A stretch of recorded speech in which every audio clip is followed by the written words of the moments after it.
Hello বন্ধুরা, welcome to football দুনিয়া। আর ভিডিওতে সবাইকে স্বাগত। এই ভিডিওতে খুব ইম্পর্টেন্ট একটা আপডেট তোমাদের জন্য শেয়ার করবো। প্রথমত কলকাতা ডার্বি 11th জানুয়ারি যে ম্যাচটা হওয়ার কথা ছিল, সেই ম্যাচটা নিয়ে জটিলতা অব্যাহত ছিল, সেটা তোমাদেরকে বলেছিলাম।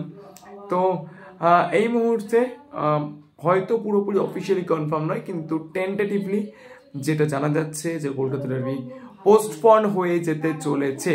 তো কবে আবার এই ম্যাচটা হবে সেইটা নিয়ে এখনো পর্যন্ত কোনো কিছু জানা যায়নি। তবে এইটুকু বলতে পারি যে মোহনবাগান সুপার জায়ান্টকে এফএসটির তরফ থেকে দুটো অপশন দেওয়া হয়েছিল, যে অন্য কোনো জায়গায় ম্যাচটা শিফট করার জন্য বা কিছুটা দর্শক কমিয়ে খেলার জন্য। দুটোর মধ্যে কোনোটাতেই কিন্তু মোহনবাগান সুপার জায়ান্ট ম্যানেজমেন্ট রাজি হয়নি। তো স্বাভাবিকভাবেই ডার্বি ম্যাচ হবে না, এইটা মোটামুটি ধরে নেওয়া যেতেই পারে। তার কারণ ওয়েস্ট বেঙ্গলের অনারেবল স্পোর্টস মিনিস্টার তিনিও কিন্তু জানিয়ে দিয়েছেন যে এই মুহূর্তে যে কন্ডিশন, তাতে ডার্বিতে অর্থাৎ 11th জানুয়ারি ডার্বিতে পর্যাপ্ত সিকিউরিটি দেওয়া কোনোভাবেই তাদের পক্ষে পসিবল নয়। তো 11th জানুয়ারি ডার্বি হচ্ছে না, এরকমটা তোমরা ধরে নিতেই পারো।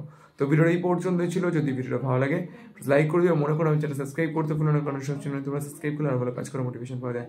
তো চলো এখন এই পর্যন্ত দেখা হচ্ছে পরের ভিডিওতে।